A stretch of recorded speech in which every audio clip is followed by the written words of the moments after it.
Thank you. Hi, everybody. Welcome to tonight's shir. Thank you all for joining. Tonight's shir is shir number 68 on the Let's Get Real program with Coach Menachem Bernfeld.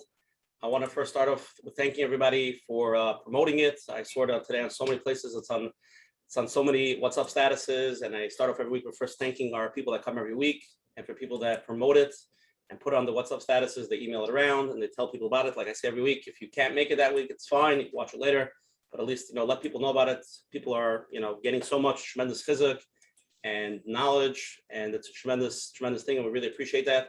For all that are watching the replay on YouTube, please click on the like button and subscribe to Coach Menachem, so you can get, as we upload every week the video, you can get it right away and you know about it. I want to start off first with thanking our advertising sponsors for always promoting us. First, I want to thank with Lakewood Scoop for always promoting us here in Lakewood, Ira Kodesh, our home base, and putting it out every week. A special thank you to Ravi and Yaniv from Chazak. Rabbi Abimov, who's on the share right now, we love you. Thank you for all your help and always helping me get so many speakers and promoting us. We really appreciate it. And everybody should know Dr. David Lieberman has a special Saturday night series with Chazak.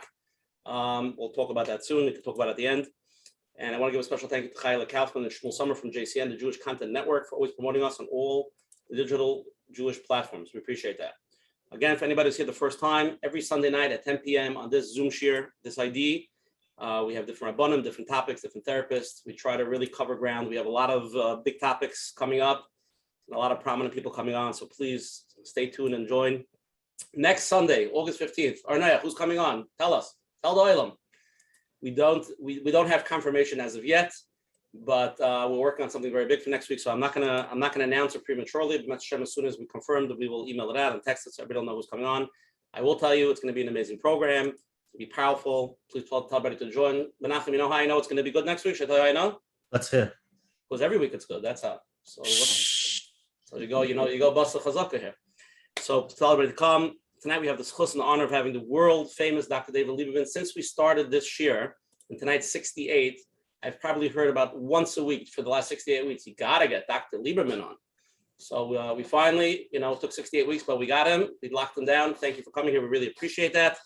Let's first start off with some opening words from our host, Coach Menachem Bernfeld. Open it up. Thank you. Thank you very much. Welcome, everyone, to another show on Let's Get Real with Coach Menachem. I would like to welcome all of you, wherever you are, whether you're still in the country or on the way back, or maybe started yeshiva already, or whatever it is. And I want to wish everyone a good Chodesh Elul. And I know when I mention the word Elul, everybody has their own thoughts and ideas, which we know everybody comes with whatever the knowledge that they have about Chodesh Elul. So in Menachem, it should be a good Chodesh, and it should prepare us for Chodesh Tishrei in Menachem, and everybody should get what they need in Menachem. Tonight, the topic tonight is how to deal with difficult people and personalities. The truth is that it is a very, very number one vague, and it's the spectrum is huge. How to deal with difficult people, and I'm sure everybody's thinking about somebody else, how to deal with the other, and sometimes it is kedai to think maybe it has to do something with the way I look at things. Maybe I have to see things differently. But before we start, we need to be a little bit sensitive to understand everybody's point of view, whether it's mine or the other. But the truth is, the goal tonight is to get to a better place for both of us, whatever relationship it is, to get to the right place, to a better place. So Mitzvah, you should be able to do the right thing. And it could be tricky sometimes if it's a real diagnosis, and sometimes by helping, it could be doing harm. And that's why it is very, very important to be able to talk to somebody who knows, who has the knowledge, how it works, so you can take the right steps. But I want to talk for a minute, even not diagnosis, regular relationships. The truth is, when you're talking to somebody, for example, in shul, and you're having a good time, it's back and forth, if you don't need anything to come out of it, there's no tachlis, there's no purpose, it's just talking, then you usually get along. Why not? He says red, they say blue, and you go back and forth. What's the big deal? It only becomes a problem when at the end of the day, you have to work things out. For example, the relationship, let's say a marriage or partners, family members, parents, kids, that at the end of the day, you have to work things out. You can't just walk home. And that's where you realize, wait a second, how do I work? How do they work? It is working out. It's not working out. And that's when you need sometimes the guidance to help how to, when it doesn't work, maybe it's something that I can do, or not always can we do something, or maybe make it a little bit easier. But hopefully tonight, Menachem, it's a big schos to have with us Dr. David Lieberman, which from all his lectures and experience in human nature overall can help us a little bit and guide us to understand and give us some practical tips in some of the situations which we'll be able to cover tonight in Menachem. Thank you so much. Thank you, Coach Menachem. Beautiful opening. Okay, let's get it started with tonight. Again, tonight's share is sponsored by Recovery at the Crossroads. Recovery at the Crossroads is the only inpatient treatment center in the tri-state area. They are a licensed co-occurring treatment facility, which means they are licensed to not only treat substance abuse, but also any other underlying mental health conditions such as anxiety, depression, or trauma. They've been around for 15 plus years and have helped many from families and put tremendous effort in working together with the families. If you or anyone you know is struggling with an addiction, feel free to reach out to them at 888-466-5950. That's 888-466-5950. Again, we mentioned it last week. I just want to mention it again. Coach Menachem is officially coming out with season 1 of the book. It's a little recap of all the shiurim. So it's going to come out about 6 to 8 months. We're writing a little take-home material from every shiur, because every shiur itself is almost like a mini book. So especially tonight, it's probably going to be like 3 volumes. Probably have an encyclopedia with Dr. David. But it's not a big deal. He wrote so many books. But if anybody wants to be part of it or help or sponsor a shiur, please reach out to coachmenachem@gmail.com. It would be very much appreciated. Again, tonight we're going to be talking about dealing with difficult people, personalities. We got a tremendous amount of emails. I'm getting emails currently now. So this is a big topic. As Menachem said, of course, we're not talking about ourselves. We're talking about other people, right? Because we're all good. We're perfect. So there's a lot of, like David and I spoke a little bit before. This is a big subject, and it covers. It starts from just basic, communication skills and dealing with regular relationships, and it keeps on scaling up to more and more complex issues. So we're going to try to cover a lot of it. I don't think it's a one-nighter, but we're going to try to cover as much ground. Again, like we spoke about before, tonight is not a specific answer. It's just the general topics, ideas, concepts. So we should all get, from here, you take the information and try to either work on it or go to a Rav or go to a therapist and take it to the next level if you feel that it's necessary. Dr. David, I'm going to read your bio, and then the floor is yours, okay? Dr. David J. Lieberman, Ph.D. is an award-winning author and internationally recognized leader in the fields of human behavior and interpersonal relationships. His 12 books, which have been translated into 26 languages, including 2 New York Times bestsellers, have sold millions of copies worldwide. Dr. Lieberman's works have been featured in hundreds of major publications, and he's appeared as a frequent guest expert on national media outlets, such as Let's Get Real with Coach Menachem. His latest book, Never Get Angry Again, by St. Martin's Press in 2018, is available at bookstores nationwide. Visit drdavidlieberman.com for more information, the Torah anytime, to enjoy hundreds of his video lectures. And Dr. David Lieberman, again, it's an honor to have you here tonight. As I said, we had at least 68 requests. So thank you for fulfilling them, and the floor is yours. Thank you. I appreciate the opportunity to discuss and your always pleasant professional persistence. And I'm glad we're able to work this out tonight. I'm looking forward to delving in. As Coach Menachem said, that we're not diagnosing people here. We're going to speak in broad strokes. Having said that, we're going to do our best to offer specific, talkless, bottom line answers and ideas and insights that can help people to move forward in their lives and their relationships. One of the reasons why I like to speak on relationships so much is because I find that, as you may have as well, that the quality of a person's emotional health and the quality of the relationships go hand in hand. And if you think about the people who are generally healthy, they generally have good relationships, and people who are not so healthy, the relationships are not so solid. Now, of course, you have a chicken and the egg going on there, but suffice it to say, if we were able to optimize the relationships in our lives, particularly with difficult people, we would find the quality of our own emotional health to be vastly improved. If you just think about for a second, if all the difficult people were suddenly easier to deal with, you know, we'd wake up in the morning, we got, my gosh, I got nothing to do. So, the ability to be able to optimize a relationship with all types of people and to navigate difficult personalities and politics and complex personalities and people is undeniably just very valuable to our own emotional well-being. And we're going to see that sometimes the application of just a basic strategy, just a different way of talking to somebody, even if they quote unquote have a personality disorder, can be very, very effective. And so I'm looking forward to delving into that. I'll just share with you a brief story, and then we'll cover a couple basic ideas, and then we'll get into some real good, real life, real time questions. I was speaking in South Africa, Johannesburg, beautiful community, must have been about 4,000 or 5,000 people. It was a great event. And I asked the following question, it happened to be on difficult people. And I said, is there anyone here who doesn't have a difficult person in their lives? Of course, one woman raises her hand in the back. So, you know, it wasn't my finest moment, but I just couldn't believe. I said, really? So all of a sudden the spotlight goes on her and she's answering back, but it gets filtered like being telephone through, you know, 4 rows of people, you know, 100 yards, 100 yards, 100 yards, and so on. So we're going back and forth a little bit longer than it should have been. And the day, as it turns out, she says she doesn't have a single difficult person in her life. So after the talk, she comes over, she says, Dr. Lieberman, I really enjoy this and that. I have a question. I said, happy to answer your question. You just got to do me one favor. How is it that you've managed not to have a single difficult person in your life? She said, Dr. Lieberman, it's very easy. I cut them all out of my life. I'm like, oh, very nice. Okay, in front of 5,000 people, she doesn't have a difficult person, but yeah. All right, Lamaisa is, of course, you can do that. You can cut people out of your life and say goodbye. That doesn't help us. Something that I don't know if we'll get into now, but I'll just sort of a taste of the idea that our relationships with people, the reason why they go to the core of our emotional health is because they go to the core of our spiritual health. We have halakha responsibilities and obligations to our parents that we don't have to the next door neighbor, to our siblings that we don't have to the mailman.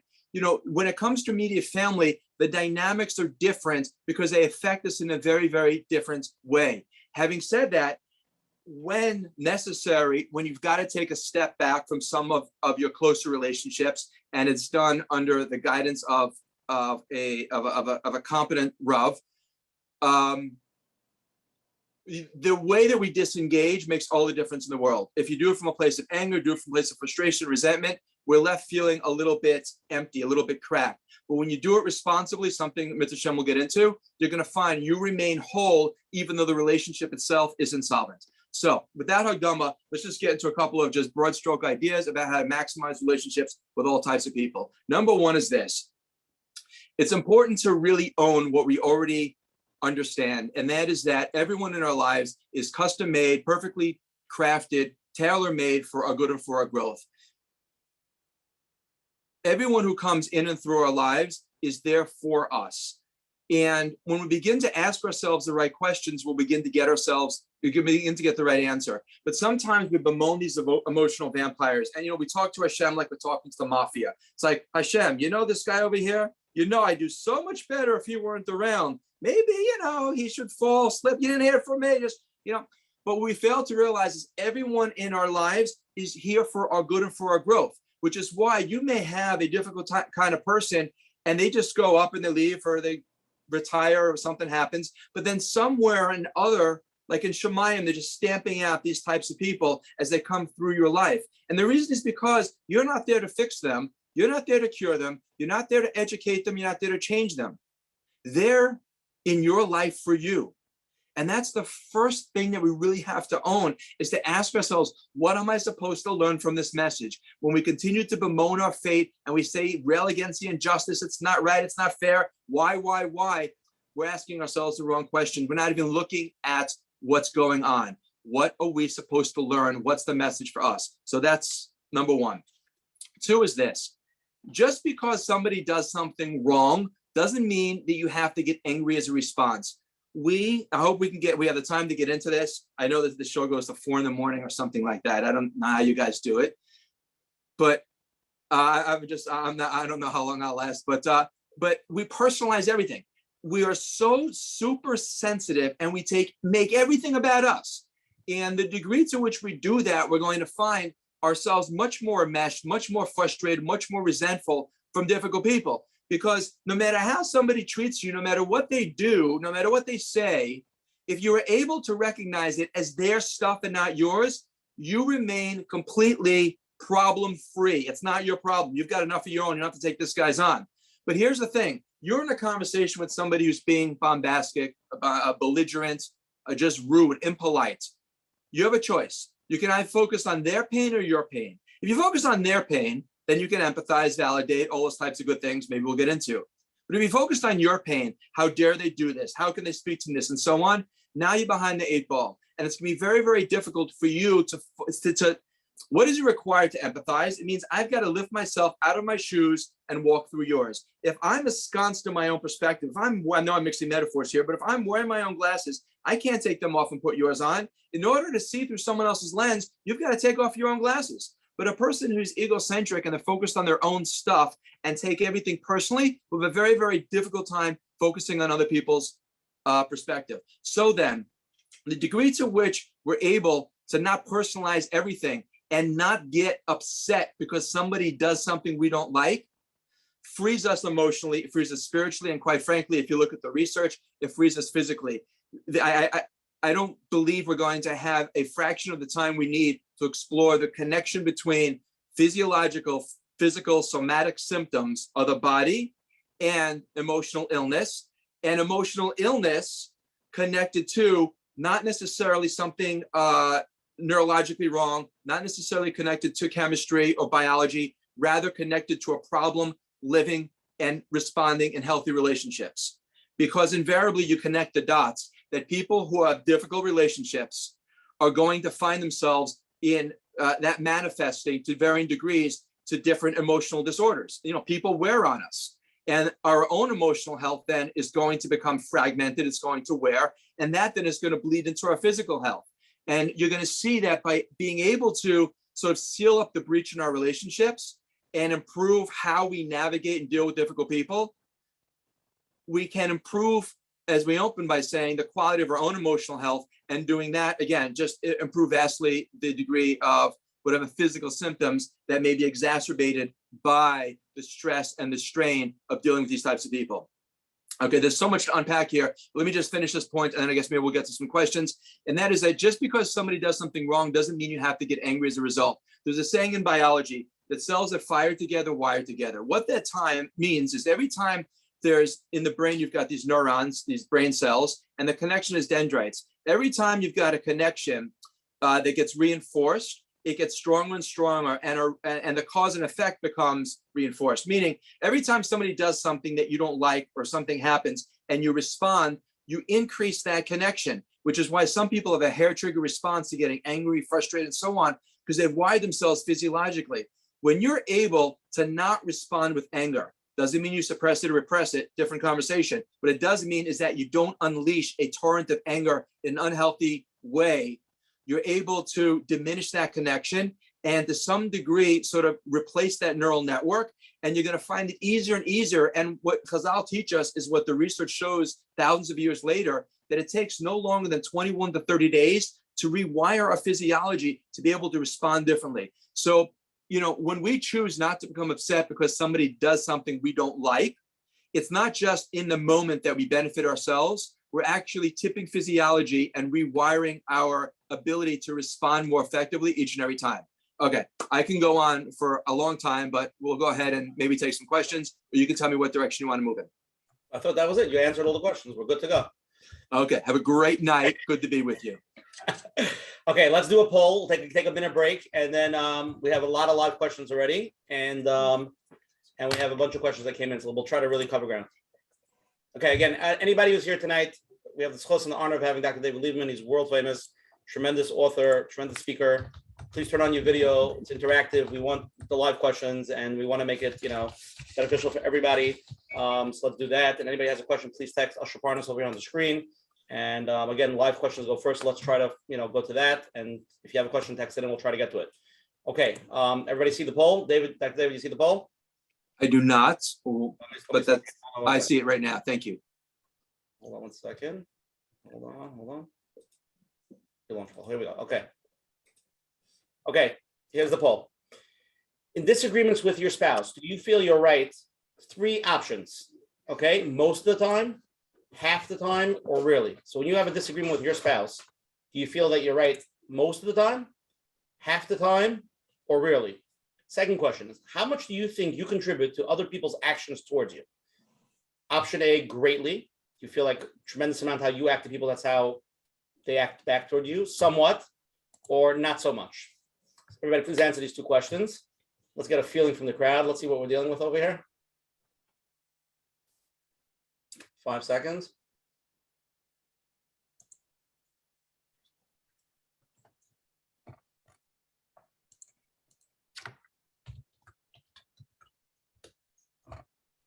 Okay, I'm going to stop the poll and we're going to share with everybody. Okay, you ready? 5, 4, 3, 2, 1. Okay. In disagreements with your spouse, do you feel you are right? 42% of the people here tonight feel they're right most of the time. 51% of people feel half the time. Only 7% of people feel that they're really right when they fight with their spouse. Very confident crowd over here. Number 2, how do you think you contribute towards other people's action towards you? 41% of people say greatly. 51% of people say somewhat. And 9% of people say not so much. Okay, I think it was an interesting poll. Dr. David, any comment on the poll? Yeah, it's so interesting. It's like, you ask 90% of the people consider themselves better than average drivers, right? Which statistically is just not possible. So in the first question, also in this, you see that, we're inclined to presume that, we're not necessarily the cause. We're not necessarily responsible in any way for somebody else's behavior. Now, the truth is, and this is something that I hammer in a lot of my talks, and that is that we're responsible for our own emotions, we're responsible for ourselves and so on, but that doesn't mean that we don't make it easy or hard for other people to behave in a certain way. We don't have responsibilities for people, but to them, meaning that everyone's responsible themselves. But the degree to which we influence other people's behavior, I think most people would be shocked, because quite frankly, you're going to see that by being able to relate to difficult people and personalities in a different way, you're going to produce a change in their behavior. Certainly, you're going to get it. It's going to affect you differently, and you'll have a different response. But you can actually change their behavior. We talk a lot. You can't change other people, and so on. It makes for a nice bumper sticker slogan. But the truth is, we do change other people, and we change how they interact with us. We don't control them, but we do have a great deal of influence over how they behave. And if you're able to take a step back and look at the psychology and see why they're doing what they're doing, and then simply address it and navigate their own sort of psyche and feed them and give them what they want, they won't lash out in a way that's causing the type of friction that it does. Okay, powerful. Okay, we have a lot of live questions. Let's start with a live one, all right? Okay, you're on. Hi, Dr. Lieberman. Thank you for taking my question. Sure.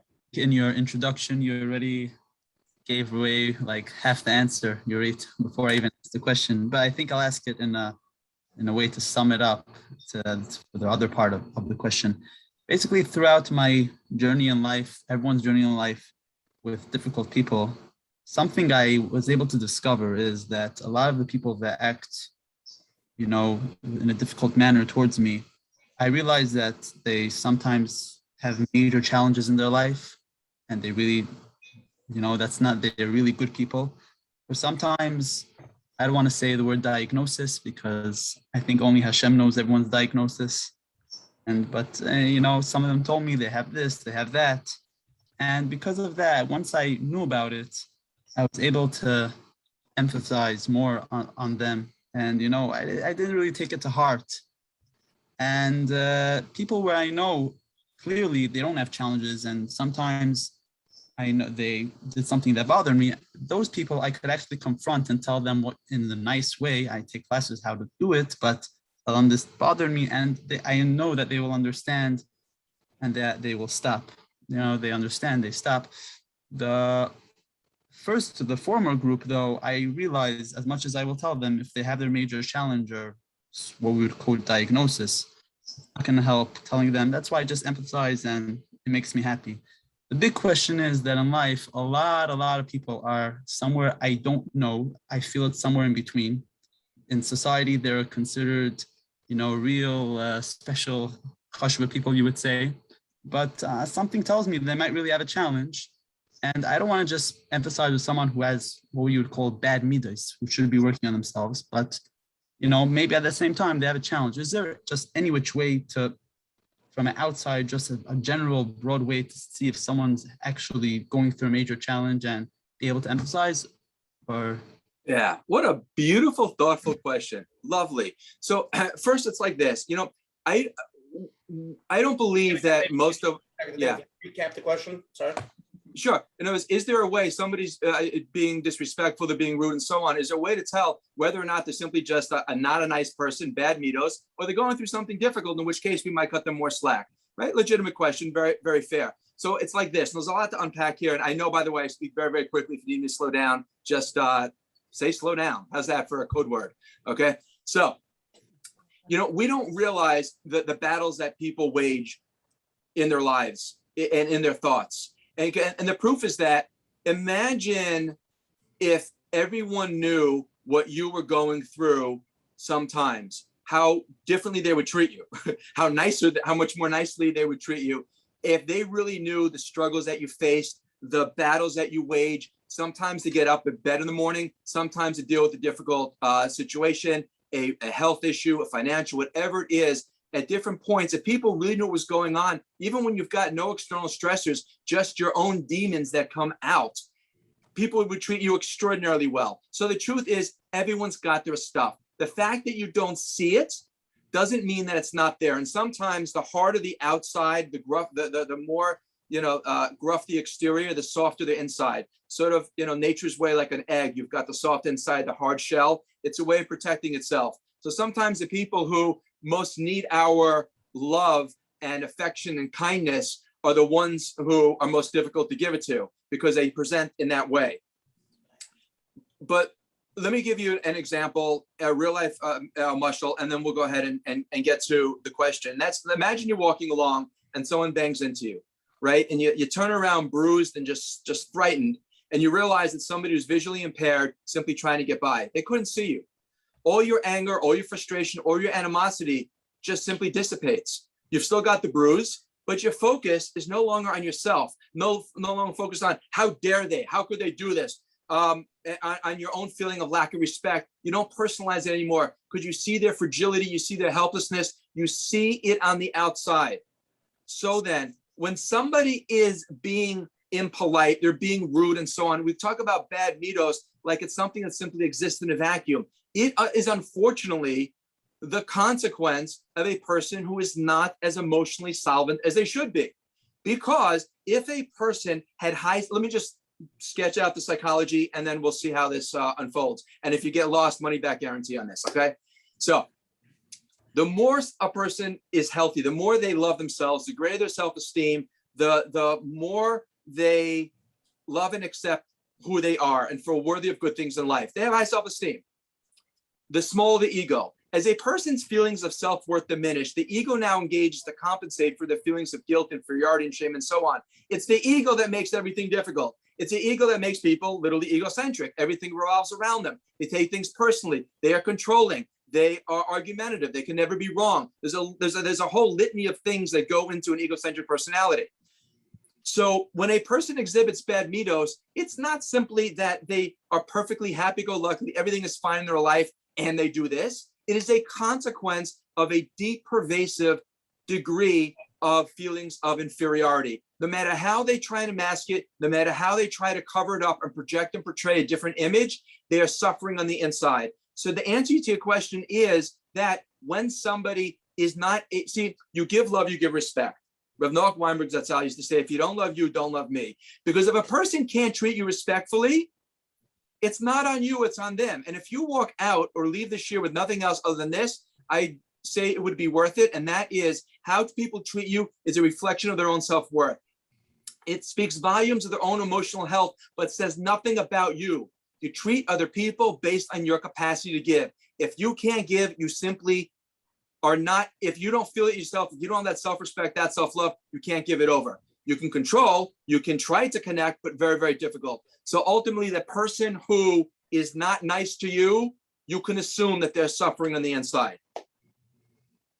So you're saying that they should look at, we will benefit of looking at everybody as if they're going through a challenge and they don't mean it. Look, for sure. But there should be some open communication to some degree. Of course, look, the fact that somebody is treating you disrespectfully and you're not taking it personally has nothing to do with the fact that you're not able to express yourself. But here's the thing, Coach Menachem, if you're in a situation with somebody and you're taking it personally, you get defensive, what happens is you're going to get angry, you're going to get upset. There are different ways anger manifests. Some people overtly, some people passively, some people repress it and so on. Different ways to manifest, but no one ever walked away from a conversation and said, you know what, I wish I would have gotten angrier. I would have been able to handle myself so much better, right? When we become angry, because I'll explain, we lose our das. We're not able to see the situation clearly. Physiologically, by the way, it's fascinating. When a person becomes angry, the number of transmitters and neurotransmitters and chemicals that get released, one of them is something called cortisol, and that actually interferes with the prefrontal cortex, the part of the brain responsible for executive functioning. We literally become dumb when we become angry. So when somebody is treating you that way, when you're able to say, hey, look, this is their problem, it's not mine. At the same time, I am now able to empathize with them. I can validate. And if I choose to, I can express to them in a very open, honest, non-defensive, objective, clear, calm way that this doesn't work for me. Don't like being screamed at. Don't like this doesn't work. But if I come into it focused on my own pain, my own anger, and can't see through the lens, I'm not going to be able to effectively express how I feel and assert myself in a healthy way. Does that make sense? Yeah. Okay. So now I'll just, the question that came in, more practical. My 7-year-old daughter has been caught taking Nash and then lying about it afterwards. So I confront her and tell her in this house, we don't do that way, but it only makes it worse. How can I confront her in a more healthy and productive, with a productive conversation? I told my wife, only personal questions she should ask me. She shouldn't call the show in for that. She's gonna, okay. So look, when we want to give tzedakah, you want to give rebuke, if you can give it, as we were just talking about, and express yourself in an open, honest way, you feel the person can hear it, amazing. But what happens is, particularly you've got people who may be a little bit sensitive, how they respond to that is going to dictate really your ability to be able to express yourself in a way that they can hear, meaning that you've got to cater what you say to their capacity to hear it. Because you can have the most logical, rational, clear argument, but if the other person becomes defensive, if they just shut down, if they stonewall, or they become viscerally aggressive and attack, the conversation obviously goes nowhere. So in a situation like this, particularly with a young child, but you can extrapolate to any relationship, personal or professional, and that is that the mistake that we make is that we criticize the person when they're doing what we don't want them to do. So in a case like this, the mother would typically, the father, whomever is asked the question, would typically sit the child down and say, bracha, we told you before, when you take cookies, when you do this and you lie about it, it's important to be, and we give a whole Musa shmooze. The entire time that child, whomever it is thinking three things and none of them good. Number one is they're angry with you, right? You're making them feel bad. Number two is they're ashamed of themselves and they're angry with themselves. Also not good. But number three, the most injurious, they're now rationalizing all the reasons as to why it is what they did is okay. Because nobody wants to feel, it creates what we call, many of you familiar with cognitive dissonance. We're holding two different beliefs. One is I want to see myself as a good person. On the other hand, someone's yelling at me, telling I'm not doing what's right. Something has to give. Now, once the ego engages, it has a lot of weapons in its tool belt. It's going to justify, rationalize, minimize, blame. It'll do whatever it can to avoid feeling that sting of conscience. So when you charge that with negativity, it's going to be very unproductive. Better, whenever that person does what you want them to do, that's the time where you say, wow, I'm so proud of you that, that she could have walked by the cookie jar on Yom Kippur, and that's why she ate the cookie. Doesn't make a difference. That's when you sit her down and say, this is so amazing. Now that entire 10-minute schmooze, 3 things are happening. She's loving you, the child, whomever it is. You're making them feel great. You're talking about how honest and ehrlich they are. 3 is, rather than being angry with themselves, you're giving them a self-concept to live up to. There's a whole bunch to talk about here. As you mentioned, I've written a couple of books. I don't recommend them all, by the way, but one I would recommend is a book called Never Get Angry Again. And it walks through the idea about giving somebody a self-concept, a way of seeing themselves that they want to live up to. And people will go to extraordinary lengths to keep that image that you have of them solid and strong. So when you charge that with positivity, you let that person know, wow, that's amazing. But by the way, when it comes to chinuch, one of the things that can be so destructive and damaging is when a parent negatively labels a child like, oh, there's my lazy bones, or there's my, late sleep, or whatever it is. All you're doing is giving that child an image to live up to, and obviously a very poor one at that. The third thing it does, by the way, in giving that moment positivity and charging when they get it right, is they are now going to have a harder time doing exactly what it is that they shouldn't be doing, because they want to make you proud. They want to live up to this expectation. So the answer to the very good question is, how do you get tzedakah to somebody who's very sensitive and can't hear it? Don't make the mistake of doing it when they get it wrong. Rather, celebrate when they get it right. Emphasize that, bring out the midah, the character trait that exemplifies, and put your pride and pleasure into that, and you will find that they're much more likely to keep on that path. Amazing. Wow. Okay, we have another live question. You're on. Okay, hi. So Hi. now do you hear me okay? I can hear you great. Thank you. Okay, super. Okay, thank you so much for taking my question. A lot of what you just said sort of answers what my question is, but I'm going to ask it anyway, and maybe you could give me some chizuk. Okay. When everyone has difficult people in their lives, and I have more than one, but the one I'm going to ask you about is my child, my 13-year-old son, who, I know in the beginning you said how, these people are not, I know you were generalizing that difficult people are not our problem. And I'm 100% understanding that. And we work on ourselves, and everything you said resonates, and I get it and I know it. But like, it's a fine line when you're dealing with these difficult people when they're your children, because, this child in particular, he's, what can I say? I love him to pieces. I really do. But he is difficult and shakes up the house and shakes up his classroom and shakes up, the school, and shakes up. And so, and we've explored every option. This is not something that started yesterday. This is something that started in kindergarten. Right. He's not my first child. We've done the medication, we've done the non-medication, we've done the therapy, we've done the non-therapy. So I'm kind of asking for chizuk maybe, because I've recently read one too many articles that say, there are some people that medication just won't help and therapy just won't help, and they are just going to be. And that was, of course, devastating to read about. And I mean, I am curious about your take on this and give me a little hint, maybe. Sure. Would it be okay if I asked you a couple questions? 100%. Great. Can I assume that your child has been diagnosed with ADHD and ODD? Believe it or not, he is not diagnosed with ADD. He's been tested twice. We're starting the round 3 of being tested. It's more anxiety, but I believe it's other stuff. I Okay. I agree with the anxiety part, but there's some other funky stuff going on that I just can't. I don't know. Got it. Good. Okay. So first off, anxiety manifests in a lot of different ways. When someone becomes anxious, they look to control their environment, right? Because it makes sense. If a person feels that things are unpredictable, they look to control it. And sometimes that comes out in manifesting by anger. Okay, a couple more questions now, please. One is, when you take him out one-on-one, is he a different child or the same kind of child?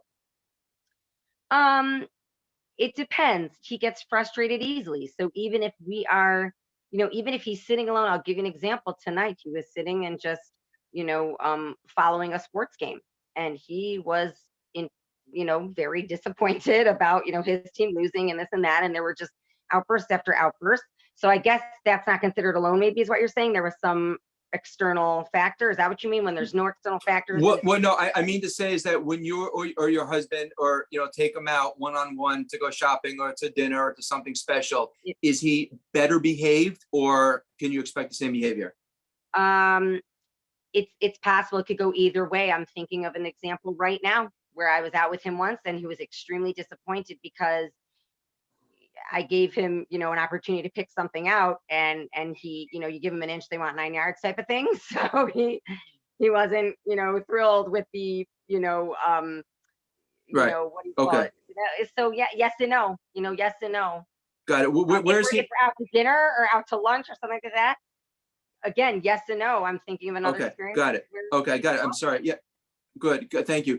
Is he able to keep it together when he needs to? If his Rebbe there or somebody who he really wants to impress, or will he not be able to contain himself even when he very much wants to?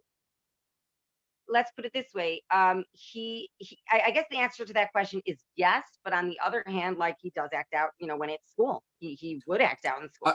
Right, I got that. But again, are there times when he's able to contain himself even though emotionally he wants to? In other words, is he able to override the executive functioning part? Is he able to logically say, hey, this is how I feel, but I got to keep it together because of X, Y, Z? Is that something he's able to do at least from time to time? I guess there were times where he was able to do it, but I'm going to be straight and say that there are times that he wasn't. So it's inconsistent, Good. Again, But- right. But see, it's important to understand when you're dealing with any type of issue. It could be bedwetting, it could be behavioral issue, whatever it is, to understand whether it's a function of motivation or capability. Meaning, if a child is simply not capable of doing something, then it's a whole different conversation that's simply not motivated. So if a child is able to keep it together at some times, that tells us that he can keep it together, which means then I'm sorry? Yeah, I'm agreeing. I'm saying, Okay, right, okay, right, which means then that he is to some degree choosing his behavior. Now, you may say nobody actually chooses to have an outburst, nobody chooses the attention, nobody chooses to feel whatever. But if he's able to contain himself sometimes, then he does have some degree of control over it. So we want to ask ourselves, take a step back, forget about any diagnosis, forget about what's going on. What is the payoff? Whether it's an adult or a child, we behave in a way that gives us something. So and again, you may not be able to answer this. If you can, it's great. If not, we'll just go in a different direction. But can you imagine what it provides him with predictably when he has these outbursts? Does he typically then get his way? Is he able to leave the class? Does he get attention? What is it, again, if you can't answer, that's okay, but that you think he may be after, that this is the route that he's pursuing? I don't really know, but he's very classic self-fulfilling prophecy kind of kid. Okay. He has low But self-esteem. he's self-fulfilling prophecy, but always worst case scenario, no? Right. Like, oh, I'm not getting into yeshiva. No one's gonna want Right. me. Right. I'm not. So right. It's called catastrophizing. The reason why he does that and why adults do that is because when you mention that he's anxious, it's the first sort of giveaway, is that by going to the worst case scenario, the ego protects itself. In other words, I'm not going to be shocked. I'm not going to be surprised. There's going to be no way that I'm going to get blindsided by something terrible. I'm going to think of the worst, and then I'm going to expect it to unfold. And here's the most amazing thing. The fact that it's a self-fulfilling prophecy gives them that feeling of comfort and security, meaning that it's predictable. What somebody who is anxious needs more than anything else. Let me give you an example that is unfortunately relatable to too many people. If you are in a situation where you just don't know, you don't know about what's going to happen with a certain case or a health issue, whatever, living in that unknown, you have people say, even if it's bad news or the worst thing, I just want to know, right? Mhm. It doesn't matter almost what it is. I just want something definitive now. Living in that limbo, living in that place where we don't have a solid foundation is the most frightening and unsettling of all, which is why then people, this goes into, by the way, a whole conversation on self-destructive behaviors, habits, and a lot of things that we do that injure ourselves, because it's a way of focusing our abstract pain and anxiety onto something that we have more control over. And it goes into a whole other sugi on that. But your son is looking to feel more solid and secure. Now, have you noticed from when he was young that he was super sensitive as a child, or not so much?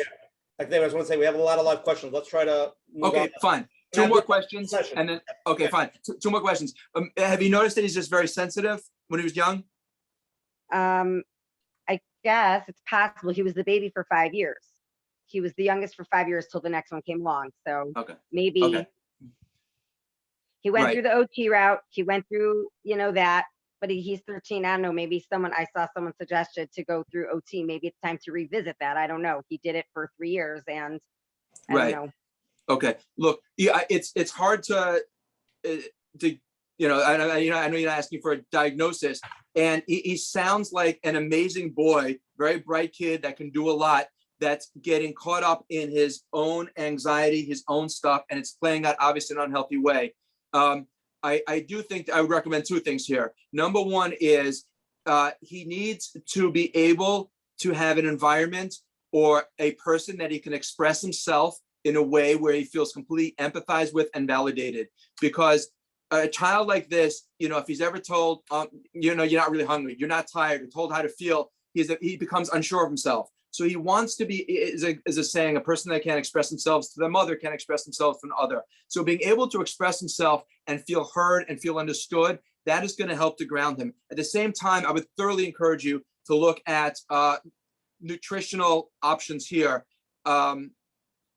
In what you can give him supplement wise, as well as maybe go to an allergist, and maybe certain things like artificial colors or flavors and additives that can have a pronounced effect on a person's anxiety and on their behavior. So Lamaisa is, I think a nutritionist and or an allergist can certainly maybe just take some of the edge off. I don't know if it'll help to what degree, but it certainly can't hurt. Certainly proper sleep is important. But again, being able to have that one person, he can express himself no matter what he does. He's unconditionally accepted. Nobody ever rejects him or his thinking because of his behavior. When he feels that degree of safety and that soundness, I think you'll be able to build on that. Thank you so much. I really appreciate it. Okay, you're welcome. Hatzlacha. Let's go to the next live question. You're on. How do you explain a difficult personality to a child who is hurt by that difficult person? Beautiful question. So I'm not so sure I would get into personality disorders with children or with adults for that matter, and labeling people. You can say is that, everyone, Hashem puts different people into our lives for different reasons. Because by the way, this is an opportunity for your child to learn that there are people out there who are not well. And unfortunately, they will come in and through their lives as they get older. Knowing how to deal with that, knowing how to navigate that relationship and to understand it is much better than what some parents instinctively want to do, is saying, oh, they're just crazy, or they didn't mean it, whatever. And now you may have alleviated that child's angst in the moment, but you haven't given them any skills to be able to take that to the next situation. So first reminding him of the reality that everyone in our lives is meant for our good and for our growth. They come through our lives in order that we should learn from it. Now, that doesn't mean I that. just want to say, also like 3-year-olds, like who wouldn't like necessarily remember like certain things. That's what I also meant. Okay. All right. So all right. Let me just put a fine point on this. We'll get to 3-year-olds. So Lamaisa is remind the child that everyone comes through our lives for our good and for our growth. It doesn't mean that the other person's not responsible. Our avodas Hashem, our responsibility is always to say, what is the right thing for me to do in this moment? And that's it. We could forget about trying to understand. See, unwell people do unwell things. Irrational people do irrational things. Sometimes we try to grasp. You know what it is? You have a conversation with somebody who doesn't speak English, but if you just enunciate clearly enough and gesture wildly enough and speak loudly, they're going to understand you. They're not getting it. They're not getting it. So, to explain to a child, that this person has, is behaving this way. It's not right. And now the question you want to refocus on is, what is the responsible thing for that child to do? Is it to assert himself? Is it to call an adult? Is it to back down? Is it to take a moment? Is it to express how he feels, and so on? But teach him that in whatever way, in whatever age he's able to. When it comes to a 3-year-old, I'm not sure. Can you give me a specific scenario and the question, please? I don't know, like someone hits him. They took his toy? Yeah, let's say, or even like an adult who says something inappropriate, and like he knows that's not right, but like he doesn't understand why could adults say that or something like that. Right. So look, at 3 years old, you know, you can just say to the child, oh, you know, Uncle John, he's very silly. He said something very silly. And then have a conversation with Uncle John behind closed doors. Because if an adult is saying something inappropriate to a child, you know, that's a conversation for you to have with the adult, not for the child. For the child, you know, it's you don't need to make an issue out of things that the child's not making an issue out of. So if the child comes to you and says, why is this going, blah, blah, blah, certainly have a conversation. But if you can dismiss it, if the child is they're going to take their cue from you a lot of times, like a small child falls down and you look at the mother, if the mother goes, ah, the child goes, ah, the mother says, you're fine, the child goes, ah, right? So if you make it a big deal, you become hysterical, it's likely the child's going to feed off of that. The adult says something silly, oh, Uncle John's being silly, or yes, that wasn't nice mitos, he took your toy, Baruch Hashem, you have good mitos, and so on. So you don't need to go into a whole sheer to your child to explain that person's emotional health and well-being if they're not bothered by it. Yeah. Thank Dr. you. David, we got a tremendous amount of questions, obviously, on marriage, you know, those type of relationships. Is that a nice way of saying you want shorter answers? No, it's a nice way of stating that we're going to finish today at 3:30. That's what I'm letting you know. Okay. We have a tremendous amount of questions on marriage and parents. So I'm just letting you know I'm getting like a lot of live, you know, texts over here and a lot of powerful. So just let's open up the door, okay? We got a few different versions of this. A broad question. You could narrow it however you want. My spouse is extremely sensitive when it comes to certain topics. I really don't know the right way in having these conversations in a productive manner. Now you could use the example however you want. We got in 10 different versions, but that's the general question. I'm sorry. Can I trouble you just to rephrase that question or repeat it, please? My spouse is an extremely sensitive person. Yeah. Comes to certain topics. I really don't know how the right way of having these conversations with her or him in a productive manner. Okay, got it. Very good. So look, when a person's sensitive about something, it could be for a myriad of reasons. If they're, let's like a couple of common ones. One is they're doing something that is bothering you, and you think bringing it up, they're just going to, you know, get defensive about it. And this goes in a whole difference about with men and women, which I would rather not get into, but maybe if we go to 4 a.m, we can have that conversation. But for now, one of the best things you can do when bringing something up with a sensitive spouse is don't make it about your spouse, make it about yourself. Meaning that if the only reason why your spouse gets upset or defensive is if you put them on the defensive, if they think that they're doing something wrong, like they're letting you down. But if you make it your problem, then they're not going to be as sensitive. So for example, let's say whatever the situation is, you want to bring up that your spouse is leaving the toothpaste cap off the toothpaste. They leave the jar of ketchup always, or the jar of mayonnaise always out. They gamble away the money in Atlantic City, whatever minor issue it is, right? Rather than coming to the person and say, what would we typically do? Why are you always doing this? I can't believe you're doing this again. I told you not to do this. Again, whatever, make a face on. It doesn't go anywhere. And what you want to really do is you make it all I statements. As soon as a person says the word you're sunk. So better make it say, look, first off, timing is important. You make sure none of you are tired, hungry, cranky, and just, you know, like in that calm space where you can both really hear each other. You start by saying, again, me. I know it's not a big deal. I so appreciate that you do this, this, and that. I'm having a hard time when, you know, you scream at me about this, or when you leave your socks here, or when this. I know it's not a big deal. I'm just expressing that because my own mishigash, my childhood, this is how my mother did this, how my father, whatever. As long as I make it my problem, my spouse is going to be unlikely to get sensitive and upset about it. Because I haven't told her she's doing anything wrong. I haven't told him he's doing anything wrong. The minute we start with, how can you, ... we're done. So again, make it about yourself. This is something that I'm struggling with. I know, and the truth is 99% of things that bother us, that know our the silliness anyway. What bothers us is that we don't feel heard. We don't feel respected. We don't feel appreciated. We don't feel acknowledged. That's what bothers us. What bothers me, feel my spouse doesn't care enough about me. If they did, they wouldn't be doing X, Y, Z. So make it about yourself. Your spouse won't get defensive. That's one. We can go into more, or we can just take other questions. Just push it a little bit further. And then after you express yourself and you say, I really don't like when you leave the toothpaste out, and the next day you come and it's all over the sink and on the mirror. What's your next response? Good. So again, so what you're going to do is you're going to say that when then this happens, this is your reaction. You're owning your reaction. You're not saying you get me upset. We're responsible on emotions. As soon as you say spouse, when you do this, I get upset. Not the ideal way. This happens. I know you don't mean to be disrespectful, to be rude, to be polite, and so on, whatever it is.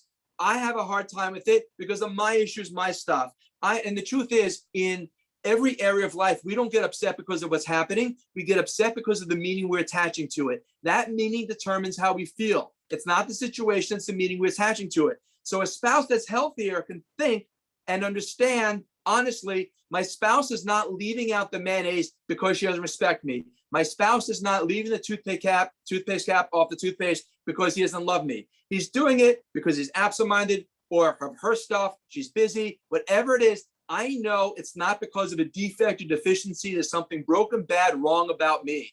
But when the ego gets engaged, that's how we feel. So the healthier person's able to take themselves out of the picture. When you have that conversation with your spouse, take yourself out of it. It's meaning, don't take it personally. It's not about you. And then simply express how you feel. And the job of the other spouse, if this were reversed, since you're hearing this, your job is to empathize, validate, and then go weiter. Dr. Lieberman, we have a rule on this program. The rule is?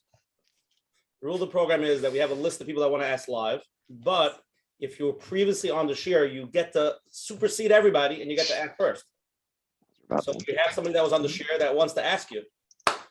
Whoa, my goodness. Dr. Dave, how you doing? Ari Ben Shushan from sunny California. Sunny California. Wow. Here. Wow, and my favorite patient. There's a palm tree. There's a palm tree right there for you. That's right. I can tell you, I'm not just a president, I'm a patient too. There you go. Wow, remember those? Wow. So Dr. Dave, I just want to say, number one, thank you for everything that you do, but I had a very specific question. And something I asked you back then by Pesach, but I didn't realize how big of an issue this is. Yossi and I in our podcast, we discussed this thing of misophonia. So misophonia, just to tell the audience, because half of them have it, they just don't know it.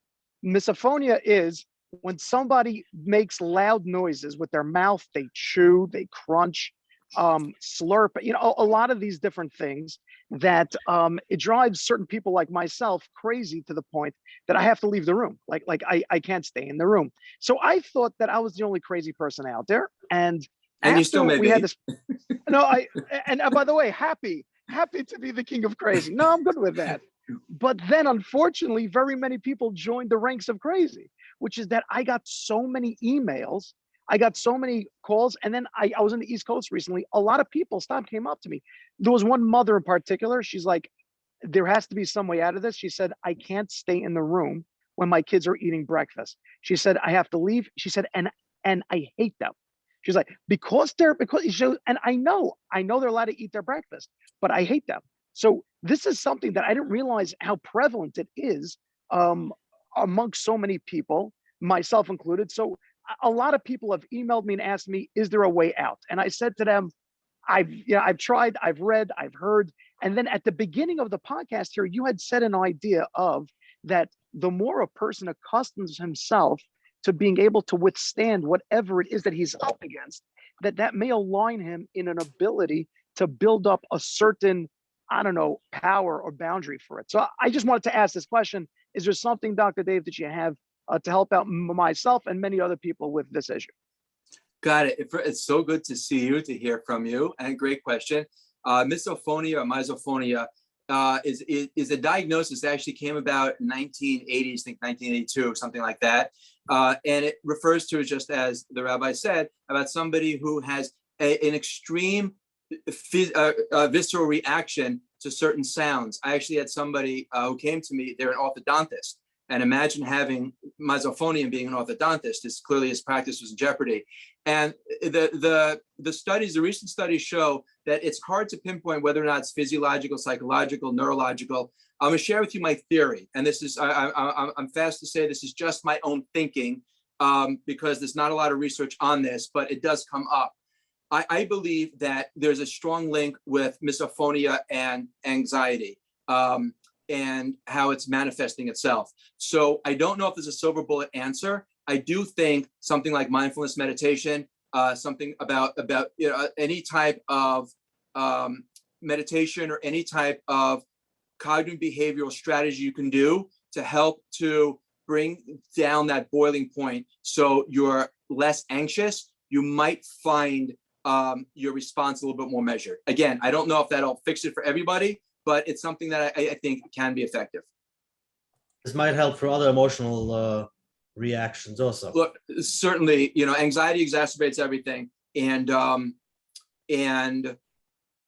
meditation, mindfulness meditation, there's a couple of great farm out on it now. Mindfulness meditation is just a very good, effective way to be able to sort of quiet some of the static and to allow a person to process their reality in a much more balanced way. And if they have misophonia, it's certainly something that I think can be helpful. Okay, amazing. Okay, let's go to the next live question. You're on. Yes. Hi, Dr. Lieberman. Thank you so much. Personally wanted to say I read the book called Never Get Angry Again. Just want to recommend to the audience here. It's something that goes through very, very clear and very practical tips. And yeah, if anyone, definitely worth it buy. Anyway, I wanted to ask, imagine a situation where you're a bacher in a family and you have a parent where they're very coming from whatever they had going on in their lives much before you were born, and any situation you go in, meaning like you have, let's say, one of my siblings that would be doing more of like the right path, so to speak, like what he would theoretically you would think he would like, and let's say the other sibling doing something that isn't the best, that he doesn't necessarily like, and whatever it is, it always comes up that he gets angry and annoyed, and like he'll start mixing in 1,000 different stories of things from the past that have nothing to do with each other. And then from there, our relationship between our family gets pretty intense a lot. And now some people in the family moving on to shidduchim have to deal with trying to go out and stuff and always having this problem of where they're always getting angry and annoyed. What I'm trying to find out is what is practical steps or tips that can help out for younger siblings or anyone in any age and stage to deal with the parent like this, and then in the future when they move on to like shidduchim and stuff, how they know that this is gonna like not reflect them when they're married, that they're automatically gonna react the same way they've been seeing for the last 23 years of their lives. Wow, what a thoughtful, insightful question. So let me do my best to answer that for you. And one is that, when a person grows up in a certain environment and they're worried that they're going to turn out like that, that pretty much, from my experience, inoculates them against them ever turning out like that. You have somebody who grows up in a house and they say, I will never behave like my so-and-so. And one of two things happen. Either they do behave exactly like so-and-so, or they behave the opposite, which can also, quite frankly, be not healthy. But the fact that you're asking the question and the fact that it's on your radar, again, from my experience, pretty much inoculates you against being that kind of person, because you're sensitive to it, you're aware to it, you see the consequence of it. And so I would just take it off that. And second thing is, and I don't know if this is your question, but the undercurrent of it seemed to be that, do you see yourself as like the peacemaker in the family? Do you see yourself in that role, or am I misreading that? Yeah, so from the older ones, so we are trying to figure out how to reduce the trauma, or whatever the word you want to use, in the situation of being brought up over the years and just having a father that keeps reacting insanely all the time for very irrational reasons. Right. Look, I can give you a nice pat answer, and that's to tell you to empathize and to validate, to understand that no doubt, a person that behaves like this came from a very difficult childhood themselves, as you probably well know. His childhood was no picnic. It was clearly abusive to some degree, probably to a large degree, and it itself manifested his behavior towards you. And certainly getting yourself, help. And, the problem is this, is that when a child grows up in an environment with an abusive environment, It's different than if you enter that environment as an adult, because a child's identity is still forming. Who they are, their boundaries, their identity, their narrative identity, how they see themselves in the world is still being shaped. And so when a person grows up in an environment that's very chaotic and out of control, and their love was conditional, they're going to find themselves sometimes behind that sort of emotional 8-ball. So this is a long way of saying, I do think being able to speak to somebody, a professional, and being able to sort of work through some of these things that come up will be very, very healthy, just in terms of a mindset shift and in terms of dealing with it. At the same time, though, I do think tactically, without even knowing the origins of where the parent is coming from, there are things you can do. Clearly, a person who lashes out in this way, and again, I'm not speaking about it in particular, but in broad strokes, they suffer with the perverse insecurity, inferiority. So catering to their ego, making them feel respected, making them feel chashuv, giving them information, making them feel important, valuable, significant, will go a very long way towards mitigating a lot of their reaction. It won't cure it, but it'll go a long way to mitigating it. At the same time, what if I feel that that's going to bring a empowerment, and a lot of the stuff that you want to think to do, which I've heard, is to follow or try to do work around the reaction. But what if a lot of that stuff are very, very crazy, and it's not considered a normal thing for someone to act this way for that, like some crazy irrational things? Right. So here's what doesn't work. You already know it. I'm going to walk through, everyone watching that knows those work. You never say calm down, and you never say don't worry. Right? When you're upset about something and someone says, don't worry, unless you're a dermatologist looking at a mole, you want to stay away. That doesn't make anyone feel magically better. At the same time, calm down is also out the window. When a person's getting angry, they feel that way because of some degree of loss of control. Now you want to tell them how to feel by saying calm down, doesn't work. What you want to do in this situation is you want to be able to get on that emotional wavelength with the parents. That would mean is trying to do your best. And again, if you're able to pull this off, it can be near magical. What you want to be able to do is simply take yourself out of it, depersonalize it, at least intellectually recognize his pain, his stuff, empathize. So you give me a real life example and we can take what it looks like, or I can give you a generic one. Are you comfortable giving me a real life example? Sure. Imagine you're at the Friday night table and the grape juice cup drips over and gets the tablecloth a little red, and that turns the entire meal into the biggest chaos. And then all of a sudden the whole meal is done and that whole Friday night is over. Right. By the way, in the interest of fair disclosure, my tablecloth is by the end of the night half purple anyway. I got little kids, and I'm responsible for 80% of it anyway. So here's what you do. I'm going to share something with you that is going to seem just out of the box. But quite frankly, I know the situation, not this one in particular, but this comes up a lot. You're dealing with somebody who's going to have an angry, emotional outburst over the smallest thing. They're going to ruin the entire, quote unquote, ruin the entire Shabbos, and you're lost. So again, this advice comes presuming that you've done everything else that is within the box, because we're going to go out of the box, okay? Because when it's choice between bad and worse, let's take bad, right? There's no perfect answer here. But in a situation like this, assuming you've tried everything else, what you want to do is, here's the rule of thumb. Nobody is going to get angrier at you than you are at yourself. So then, your dad, whoever it is, gets upset when this happens because in his mind, this shouldn't happen, lack of control, lack of respect, and so on.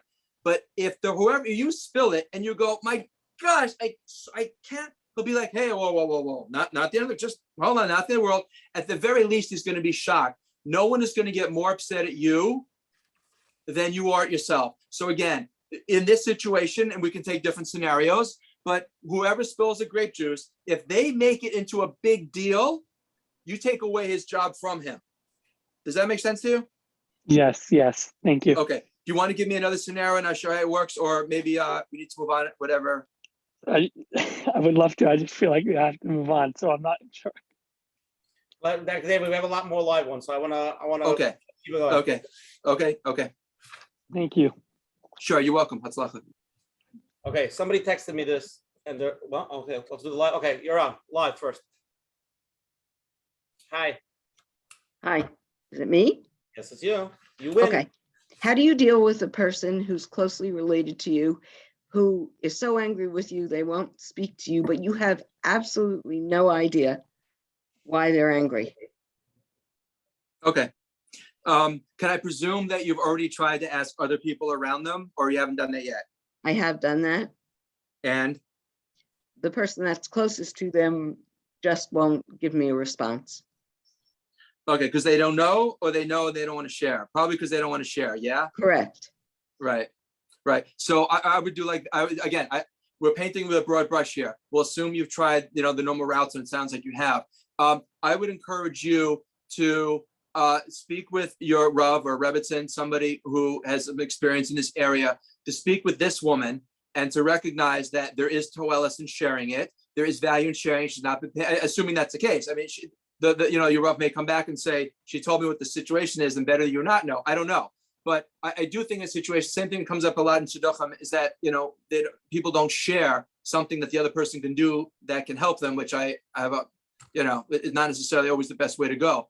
But if they can't do anything about it, then there's no reason to. But if there's something you've done and you can correct it, and you don't have to walk around with this pain, and this person has to walk around with this pain, to me, there's a very good chance that this Rav will give this woman, the halachic ability to be able to express to you properly what it is that you've done, and then you can go ahead and move forward. But simply trying to extract it from this person, she probably thinks she's betraying loyalties, and very nicely that she feels that way. She just may be wrong about where her loyalties lie, and the loyalties here lie to shalom, to making peace, most likely. Again, you need to bring in a competent Rav to guide you on that. But I would go ahead and try to get movement in that area. Once she comes to you, then you know what it is, and then you can go ahead and approach it. And how you approach it makes all the difference in the world. We can get into that if you want, but that's the best way to find out what's going on.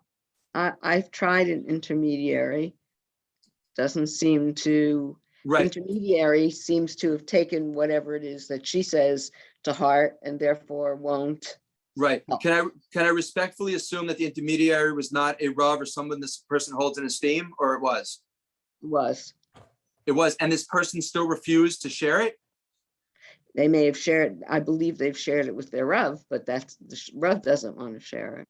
Oh, okay. So hold on a second. So this woman's not telling you, her friend's not telling you, and the Rav's not telling you. Is it possible?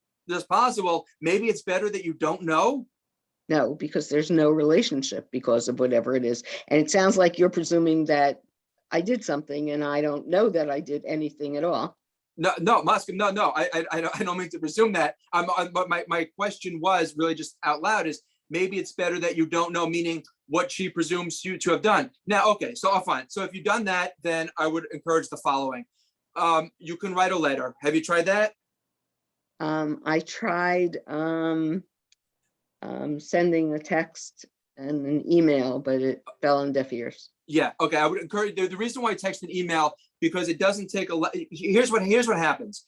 This woman believes you've done something clearly egregious to her that has caused her a great deal of pain.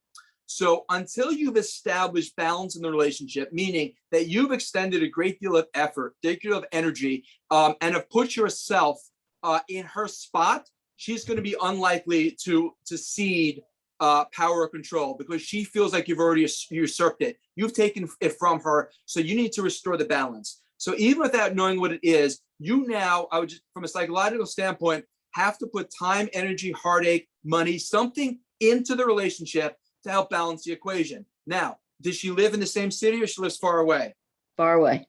Great. So one of the things you could do, for example, is you could get on a plane, fly, hand deliver a letter, and just give it to her or knock on the door, leave it. Show that you've invested a great deal into trying to make things right. When she recognizes or really believes that your investment and your output here has now compensated for the injury, that's when she's going to be able to come to the table. But right now, she's probably just ensconced in too much hurt. She thinks you had done something clearly purposeful to her. So you need to, again, balance that out. So you've got to go ahead and extend yourself here. You've got to put in energy and effort to show her that this is a relationship that you're committed to making better.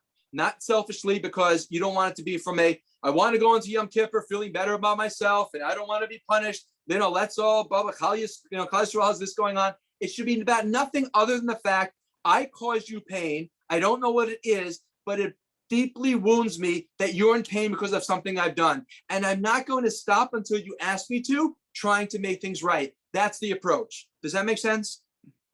It does, I guess. Okay, so what's your next step then, practically speaking? To write a letter, I guess. I've tried, by the way, through her spouse, who knows what she's angry about. Right. Doesn't help. Again, anything that's easy to do is going to be just swatted away like a fly.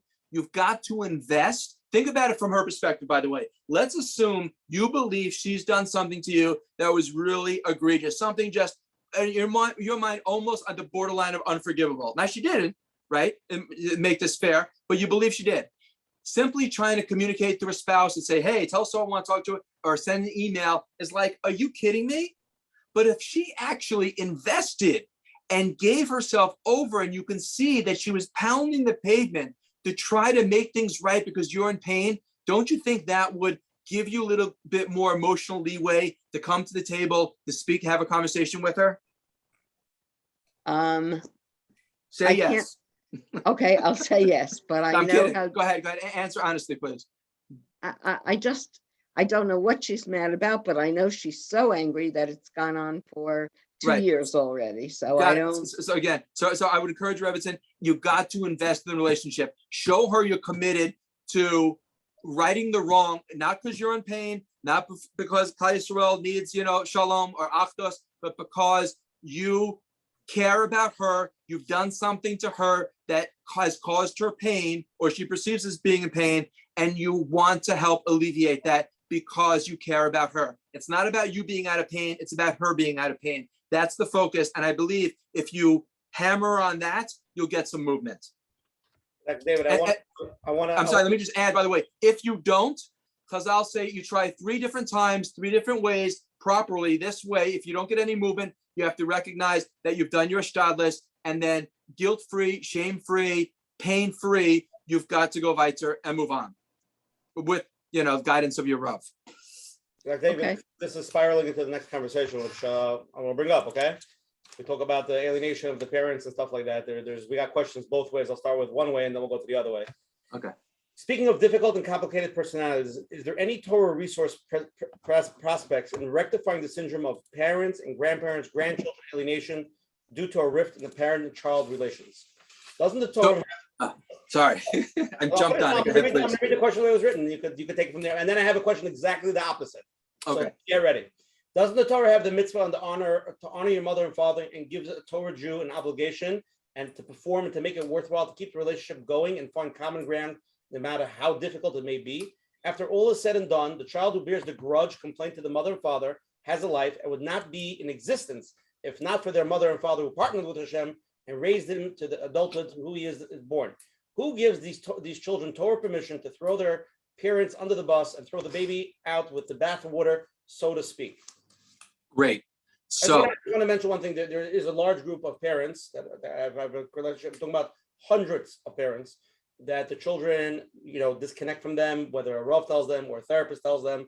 And obviously, the stories in each story. We're not going to get into each specific story, but the general question is, what gives a Rav or somebody? Okay, go and just get ready for the question. yeah, the flip side. Look, I believe that the very disturbing trend of parental alienation is nothing short of disgusting. It is not only, it's injurious, it's wrong. Again, we're painting with a broad brush here without talking about specific cases.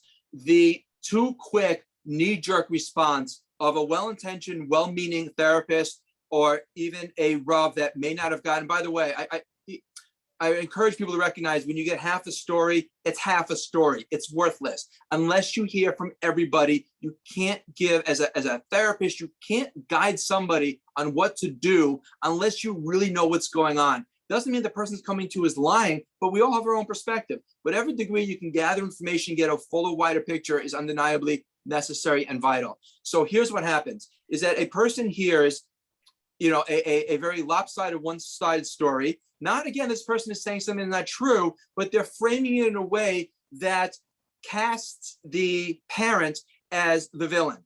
So the natural response of any, again, well-meaning, well-intentioned, let's just say therapist, is to say, look, you're in pain because of this parent. You've tried speaking to them responsibly. They're not, okay, time to take a step back, time to drop what, all this stuff.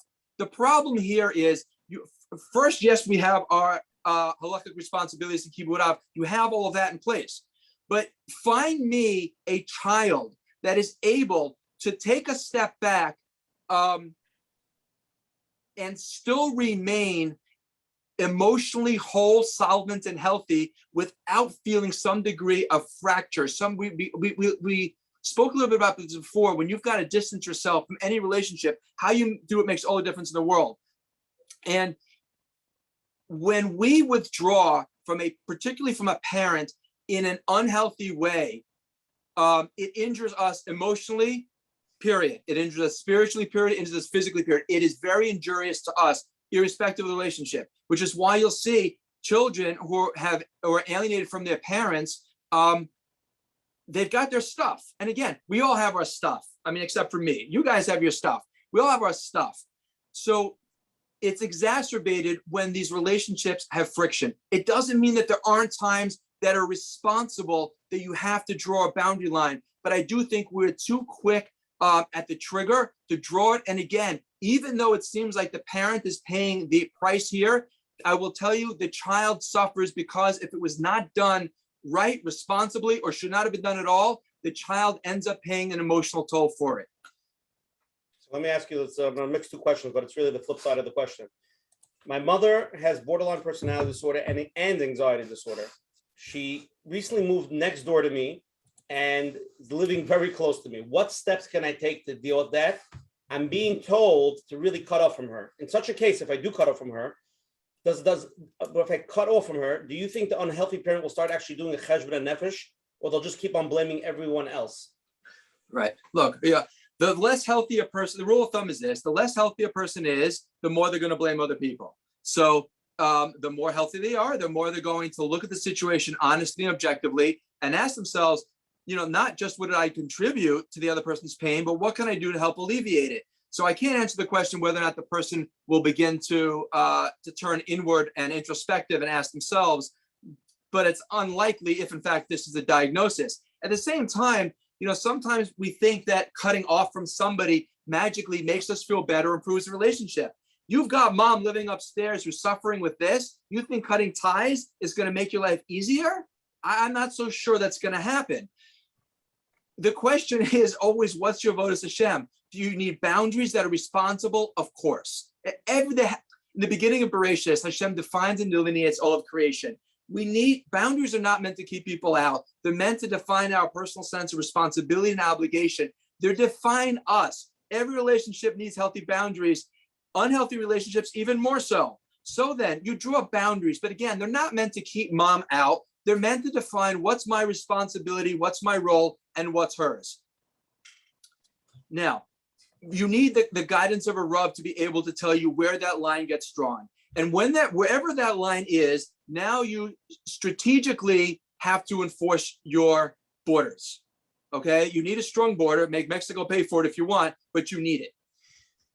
And when you enforce boundaries, by the way, you can't simply do it with words, because people who breach boundaries, by the way, as we've all experienced, if you have difficult people in your life, they've got lousy boundaries. The reason is because if I don't have a clear sense of me, I've got a poor sense of we. If I don't know where I begin and I end, then clearly my relationship is going to have blurred boundaries, which is why difficult people invariably are boundary breachers. They have very, very poor boundaries. Not all personality disorders, avoidant personality will not. Their boundary will be very much inward. They'll avoid all encounters because they don't want to be dependent or feel beholden to anyone. But in broad strokes, most personality disorders encroach on other people's boundaries. So if you were to park your car in a bad neighborhood, you would not put a sign in the window that said, "I've got an expensive radio, please don't steal." The reason, of course, is because anyone who is not inclined to steal your radio does not need a sign. And a person who wants to steal your radio is not going to be stopped by the words, "Don't steal my radio." As to with boundaries, you can tell a person, not to do X, Y, Z. And again, whether you should or shouldn't is a different conversation where you draw that line. But once that line is drawn in any relationship, only consequences matter. So whenever that person steps over, there have to be very clear-cut consequences, not done out of anger or retribution, but merely because this is the consequence of breaching a boundary. And we teach other people how to behave towards us, even people who are unwell. And at the end of the day, everyone will act in their own interest when they're suffering with this matzav. So if she wants a relationship with you and she realizes that this produces consistently unproductive results, you're going to find that she's going to come around a different way. But you will see that by reinforcing consistently and compassionately 2 C's to keep in mind, your boundaries, you will find that even people who suffer with personality disorders will begin to come up to the line, and they'll try and push past it. That's their job. Your job is to hold the line. If you're able to hold it, you will see that they will begin to push and push less and less. Let's jump on this live question. You're on. Okay. What about a child that was brainwashed against one parent and all his siblings and was made to believe that this parent is a horrible person? Is it worth to try to rebuild a relationship with this child? He's still in pain. He's still believing all the lies. He's a 14-year-old and he's living in foster care now. And he's not allowed to even live with a parent that badmouthed the other parent because he's not capable of caring for the child. Okay, so here's how this works. Every child is going to personalize everything because children are entirely egocentric. Their entire world revolves around themselves, right? And we know this because I'll explain that a child does not get a Yetzer Tov, that it works in different ways, but that level in the neshama, there's different levels in the neshama until the age of 12 and 13 for girls and boys respectfully. So they're entirely ego oriented. So for example, no, 14-year-old boy is sitting at home, the father comes back and yelling and screaming. He's not going to think, wow, dad had a tough day at work. I'm going to let him let off some steam. He'll calm down, have a drink. All will be good. The child is naturally going to say, what is so broken, bad, defective, ugly within me that is causing this behavior? Because any egocentric person, particularly children who are entirely egocentric, we know adults like this as well, but children have an excuse, is going to assume that the behavior of somebody else towards them is because of me, because of them. They never stop for a moment to think, what is going on with this person? This is their problem, their pain. They internalize everything and personalize everything. So the degree to which you can mitigate this child feeling like this treatment is because they're not good enough, they're not worthy of the love and attention is great. Whether it's through letters, emails, other people telling them, whatever way they can communicate that you are loved, you are loved, you are loved. This behavior has nothing to do with that. It has to do with this person's, however this child can hear it and understand it, you want to be able to depersonalize as much as you can, because as this child transitions to adulthood, the ability to be able to recognize that how other people treat me is a reflection of their stuff, not mine, right, is going to be undeniably valuable. But when we begin to assume that it's, if I don't love me, I can't imagine why you would love me. So this child is going to have a tough time in his relationships if he feels himself not worthy of love. So again, however you can mitigate this child feeling that they were the cause of the parent's behavior, go all out with that. Does that answer your question okay? Yeah, that's great. Powerful, powerful answer. Let's go now. Somebody texted me this question. We're going to go back into the marriage thing. How do you deal with a spouse and validate them when you're consistently being put down or just their punching bag for issues that they take it out on you? Or when you tell them how you feel, they get defensive and angry? Okay, so again, here's what you do. If you express how you feel and the person's getting defensive or angry, they're getting this way because they feel like they're doing something wrong. And a person with low self-esteem cannot hear that there's anything bad or blemished about them. The less good they feel about themselves, the more they need to protect that image, right? The healthier we are, the more we can hear criticism. You don't like my tie, you don't like my speech, you don't like this. Okay, you've got a problem. Maybe I spoke too fast, maybe it wasn't nice, I don't know. But I'm not going to have my whole identity wrapped up into what you think about me. Rev Yisrael Salanter once said that the apex of a person's emotional health is when they're swayed neither from excessive criticism or praise. We tell a person, that was really great. Yasher koach, was this great? Glad you liked it. Doesn't change my self-worth. It's nice to hear compliments over criticism. Person doesn't like it. Okay, let me see. What can I do to improve it? But my whole identity isn't wrapped up in it. To your spouse, in this case, who they are, how they see themselves is wrapped up in every exchange, which is why it's not just expressing how you feel. They're going to connect the dots to even the most benign incidental comment to assume that you're seeing through their veneer and you don't respect them, you don't care about them. Because if I don't love me, I'm going to read everything that you do to fit that perception that I'm not lovable. So there's no winning, right? I mean, unfortunately, it can seem that way, but of course there is. So in a case like this, you want to do, just if you join this late, is how you bring it up makes all the difference in the world. You make it all about yourself. You never want to put your spouse on defensive. We covered this in the beginning. We won't go through it now. But Lamaisa is you speak all about from yourself, from your own perspective, how you feel because of your stuff, your issues. You recognize it's not done on purpose. It's not because you don't respect you. You know how great he is. You know how wonderful it is. You're just having a hard time. At the same time, when he gets it right, when he does do it, then as we spoke about also, charge it with positivity. I so appreciate that, we were out in public and you didn't yell at me in front of my friends. I know, what I did maybe wasn't so right, but I really appreciate that you do that. That, believe it or not, will charge him and give him a greater self-concept and make it easier for him to behave politely the next time that situation comes up or whatever it is. Okay, I have the two questions over here. One is from the kids and one from the parents. So we'll put it together. As a married adult, how do I deal with my parents when they treat me nice only when I do what they want? So when I do what they want, they treat me nice. However, and from the other side is somebody mentions here that they only treat their kids when my kids listen and behave. That's when I treat them nicer. But when they don't, I'm very cold to them and don't have patience for them. Okay, so first things first. Number one is, as an adult child, do more of what your parents like and want, and recognize the responsibilities are, and do your best to accommodate them. Can we say that's lower? I'm sorry? Should the child do everything the parent wants?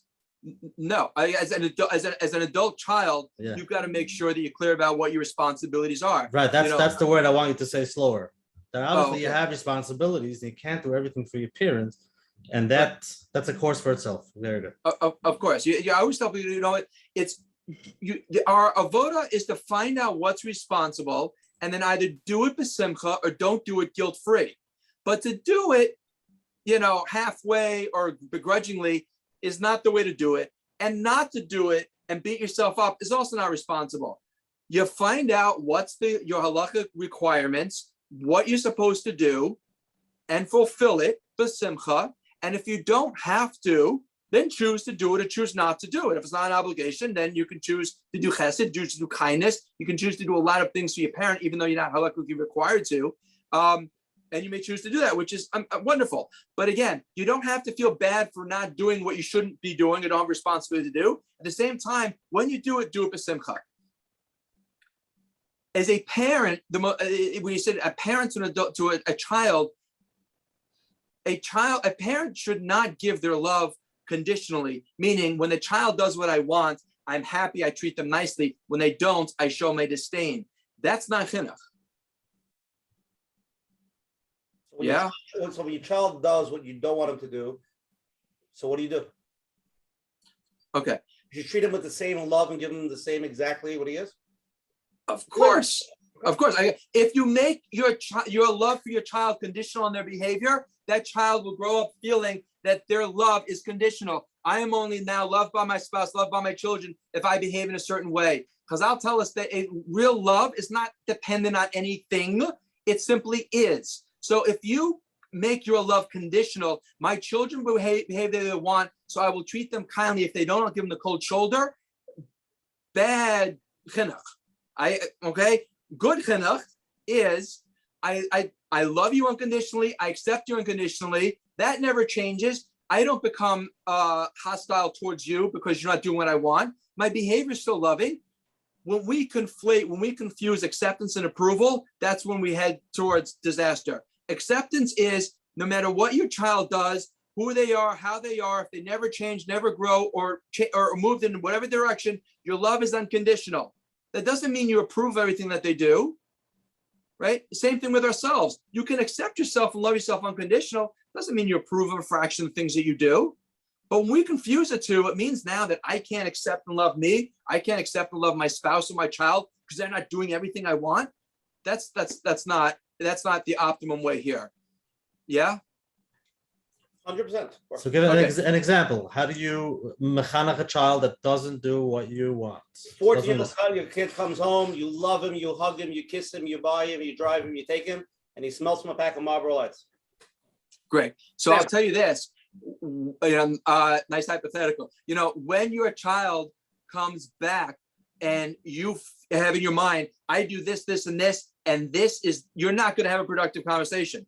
First rule is wait until you're both in a space where you can have that conversation calmly, compassionately, kindly, respectfully, speak literally in a calm tone. Sometimes parents think that the angrier they are, the louder they have to be.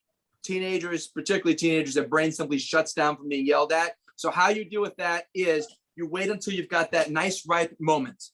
And then you sit down in a case like this. And now let's walk through real life. Does a child know that you don't want him smoking? Does he not know? What's the story here? I think most 14-year-olds know that the parents usually don't like Marlboro. Maybe they like Parliament, but Marlboro, there's something against Marlboro.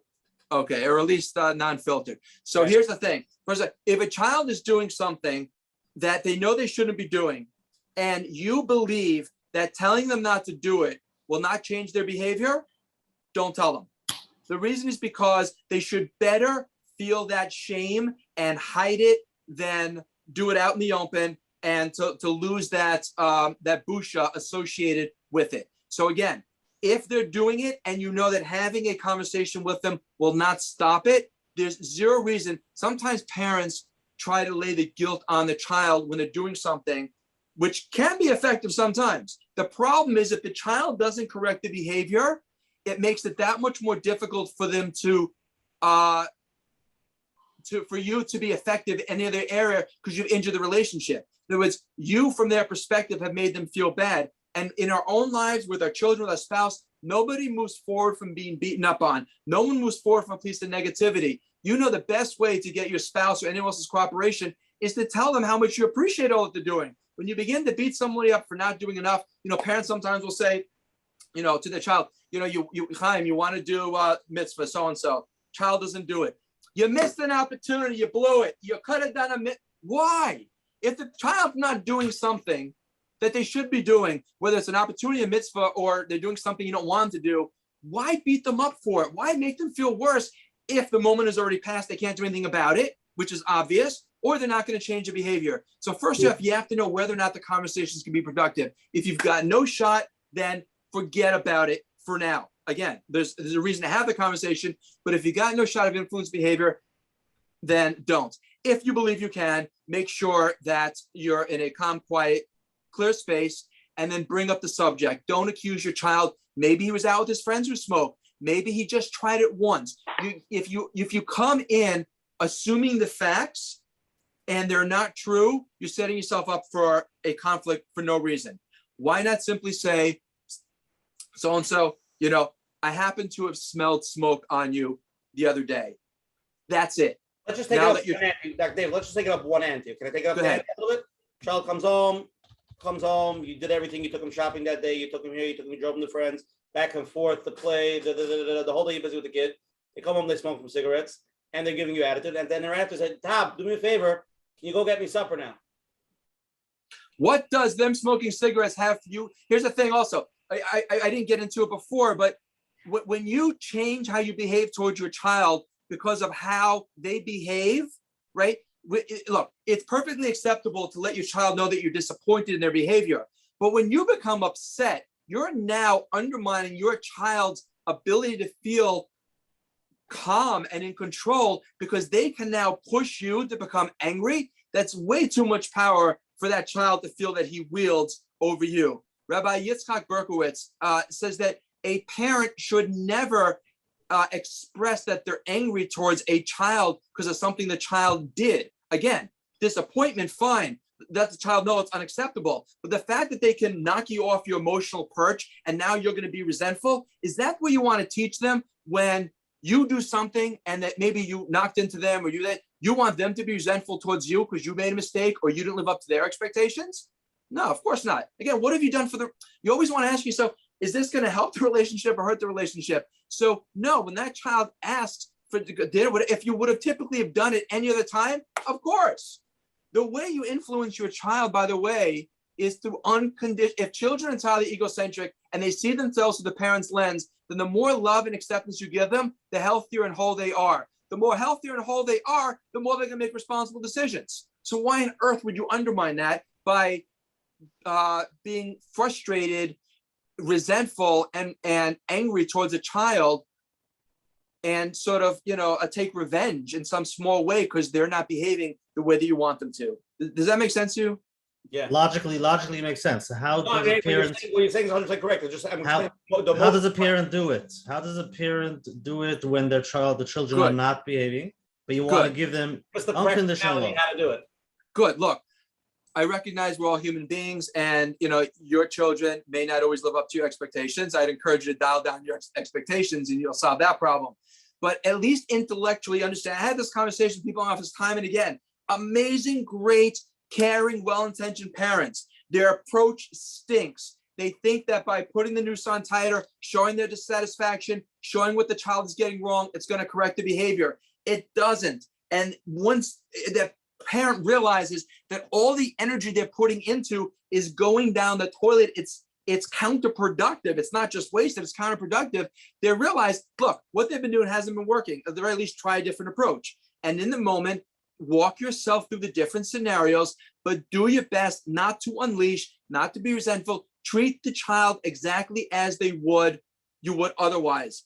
And that's it. And by the way, sometimes there's never a reason to bring it up. But I will tell you that in the moment, if you're angry, it's not going to be a productive conversation, but you already know that from your own experience. Okay, Dr. David, we have so many live questions. Let's keep on going over. Okay, you're on. You're live. Okay. How should someone deal with the emotional roller coaster when they're doing real work and quote unquote training unhealthy people to interact with you in a healthy way? And specifically when it's a parent or a sibling, it almost seems that that it's more difficult than what you're battling against. Yeah, that's a very good question. So what she's asking is that, look, let's say this woman, make sure I got this question right, please. You're speaking to a therapist, someone's guiding you how to assert yourself, express yourself, set boundaries. But doing all of that, end of the day, sometimes it just makes your life easier by giving in. Is that what you're asking? Yeah. And even if Right. you do give in, just holding back could be Right. So here's the thing. It's all about whether or not you feel you have the ability to do it, meaning that chesed is you can choose to say yes, you can choose to say no, and you're choosing to say yes. If a person strong arms you into doing something, you're not really giving as much as being robbed. It's the difference between giving a donation and being robbed. In both cases, $1,000 going out of your pocket. One case, you're giving a donation, it's very empowering. You're choosing to give. The other, right, is very unempowering and debilitating. You're being robbed of the money. Same scenario insofar as you're at $1,000, but one you're choosing to give, the other you're being robbed. So when you're in a situation that you can choose to express how you feel and you want to, but you're deciding not to, because at the end of the day, it's better for you, then kol hakavod, I get why strategically it makes sense not to make every battle into a raging war. At the same time, when there are those times when it makes sense to assert yourself, express how you feel, to draw that boundary line that you're working hard on, and to deal with that onslaught, but the net gain is going to be positive, then go ahead and take that stance. But it is off-given, but poor advice that you should always set the same boundaries, the same time, the same situation for everyone. And even though consistency, and again, consistency is important in some arenas, but because you're the one paying the price here, you want to always ask yourself, is it worth it to pay this price? And quite frankly, when you deal with difficult personalities, sometimes it is better to give in, call it a day, but you still have to be able to make that as a choice and not feel as that that person is robbing you or taking something from you that you're not freely giving. Does that make sense? Thanks. Yes, very powerful. Okay, let's go to the next live question. He's on already. Go, you're on. Hi, my father passed away 6 months ago. All of a sudden, he just had a heart attack middle of the night. And I actually saw him die when he was being resuscitated. For 2 months, I was just, rationalizing, no, he had diabetes, he had a hard life. My mom also has bipolar disorder. She didn't treat him well. But then for the past 4 months, I've had very, very bad depersonalization, which means that my life is just one big fog. My life is a big fog, and I'm not here at all, ever myself. I'm not here. I'm sure you know what depersonalization means. I'm not here. Like I'm here, but I'm not here. So I've gone to doctors, I've gone to rabbis. Nobody can heal me. I want to know what Dr. Lieberman has to say. David, let's go. Healer. So I'll share with you something from my own life. About 3 months ago, my brother was nefter, and my daughter was talking with my wife, my young daughter. She's 10, and she said, if Uncle so-and-so had gotten this treatment, the monoclonal treatment, whatever, he'd be fine. I'm sorry, my wife said that to my daughter, and my daughter said, no, if it was his time to go, it was his time to go. Yeah. So what you're experiencing here is, no surprise, trauma. And when a person experiences any type of pain, physical, emotional, spiritual pain, one of the ways that we protect ourselves is to depersonalize. Sometimes a person, let's say, a person is experiencing, some sort of assault, they will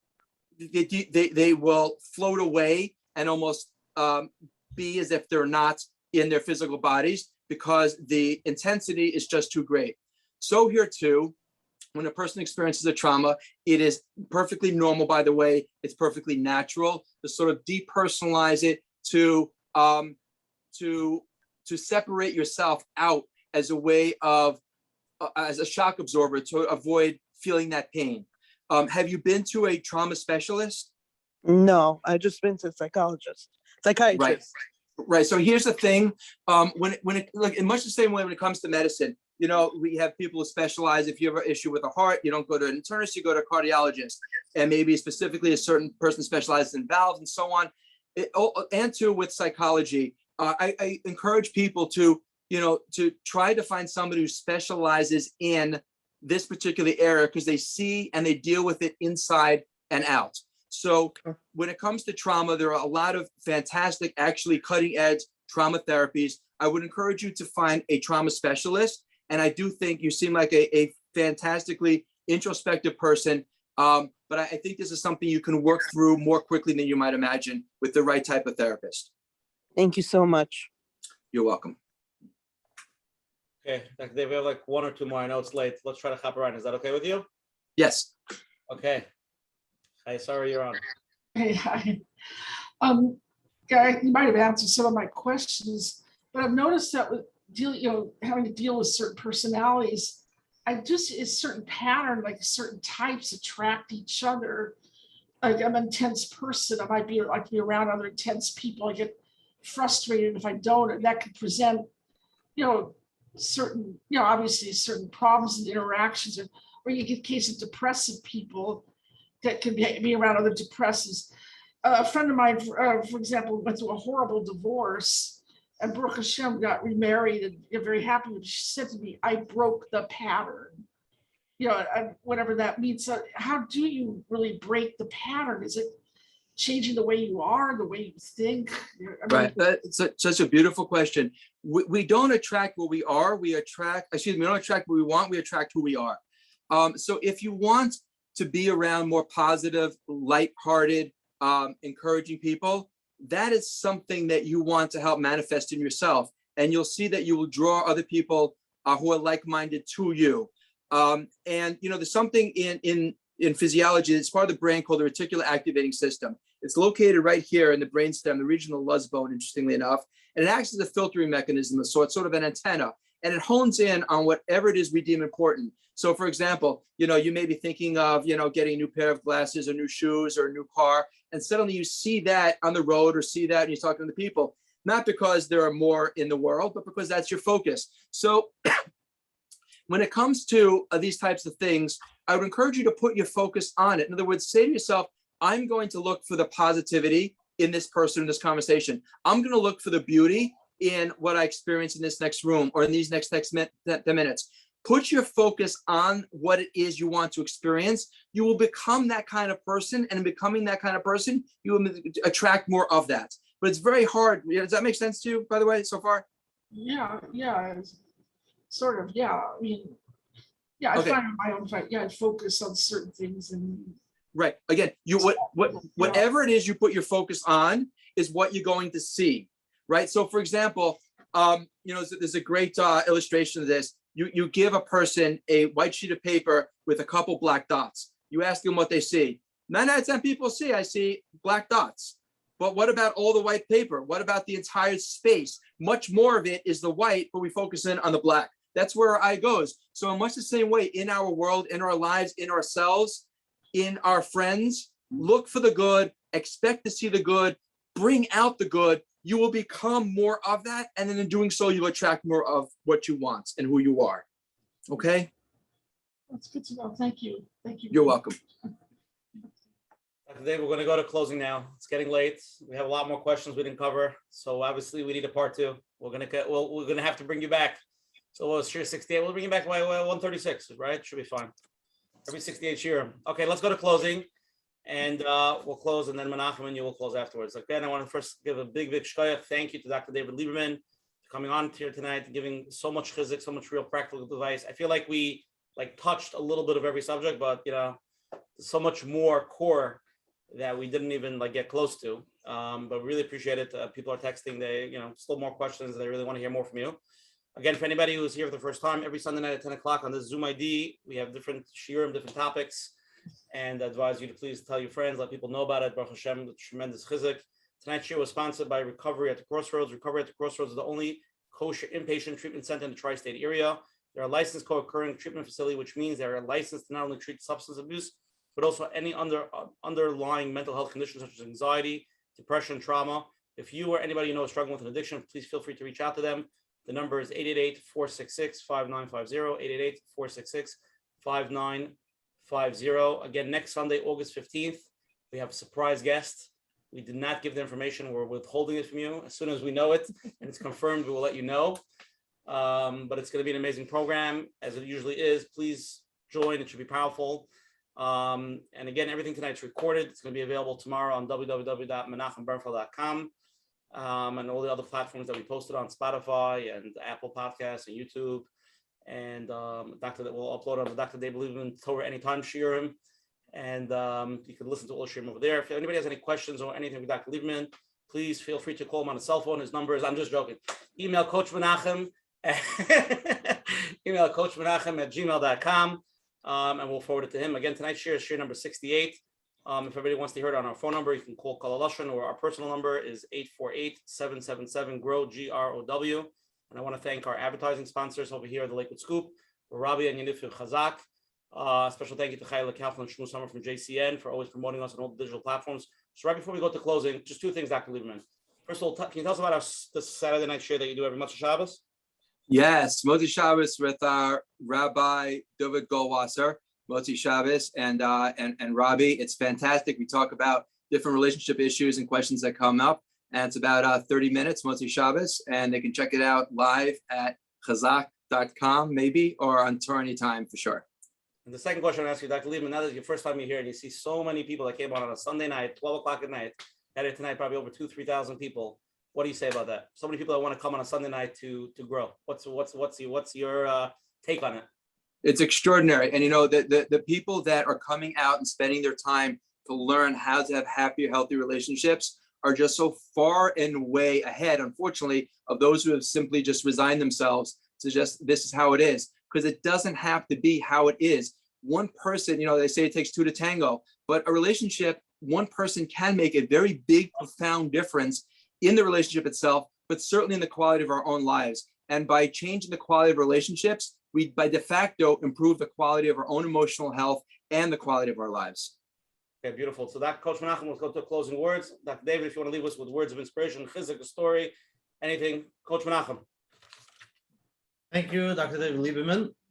I feel like tonight we've covered a lot, and we'll have to listen to a lot of topics. It's similar to the book that I read, The Free Will Works, that when I discuss it with other people, the book that you wrote, each page is a book for itself. There's so much information, so much going on there that if you read it like a book, like page after page, you're not really getting it. You have to take one page and stop, meditate, understand. So I feel like we've done a lot of it tonight, also a lot of information. And just like we mentioned, a lot of the information itself, it takes time till we understand the boundaries, understand what's our responsibilities. And all of that is the work. That's exactly the work we're looking for. And then all I can say is a bracha for all those that need it. And we all need it to a certain extent to understand. And we should be able to implement what we learn. And thank you again. David, Thank you. Right before you go to your closing, I just want to say one thing. You know, Yeah. when you listen like on Spotify or Audible, you're doing like, 1 times 5 times 2, speed. But we have to do the other way. We have to do like -1, -2, -3, just to hear it slowly and clearly and get it in our brain. But anyway, Dr. Lieberman, please leave us with divrei chizuk. Give us a bracha. Let's go. I was just quickly, I was speaking in Mexico City, and I don't speak Spanish fluently. And so everyone had the headsets translating. My translator was a head translator. There were 5 translators for Vicente Fox, the president at the time. She was a head translator. And during the break, she said, "Can you just please slow down?" I was like, wow, okay. I got to learn how to do that better. So look, it's like this. Imagine you're at a wedding and somebody comes over and they start screaming and yelling at you and a big crowd is forming around and you're just feeling so embarrassed. This guy's yelling, calling you a thief, a ganef, an awful person. But then in the middle of his diatribe, he calls you by the wrong name. And in that moment, you realize it's the case of mistaken identity. And you and everyone around you realizes he's yelling and screaming at the wrong guy. Instantly, our pain evaporates and we're thinking, well, wow, Yol Gold, the Rabbi Krohn is there. They're going to talk about me in the next story, about the guy who got yelled at, the chassan, and didn't respond, right? You go from such busha and shame to feeling bad for this poor guy only because you realize he's got the wrong person. When somebody is yelling and screaming at you, if somebody doesn't treat you politely, they've got the wrong guy. You don't have to make it about you. It's not about you, even if they're talking to you. When we say not make it about you, it means you don't have to take it personally. You can ask yourself, this person's in pain. Let me see through the lens. What did I do that might have contributed towards that? But the minute you assume they're treating you this way because there's something broken, bad, or defective within you, and it's because they don't respect you, they don't love you, they don't care about you, you're going to find yourself behind the 8 ball and very difficult now to switch perspectives. If someone's mean at you, we treat other people based on how we feel about themselves. A person's inability to give you the love and respect and attention that you deserve is a reflection on them. It speaks volumes of their emotional health, but says nothing about you. Don't make it about you if it's not about you. Wow. Beautiful, Dr. Lieberman. Good night. Thank you so much for coming. Everybody, thanks for coming tonight. We'll see you next week, Sunday night, same time, same place. Thank you. Good night, everybody. Good night. Thank you.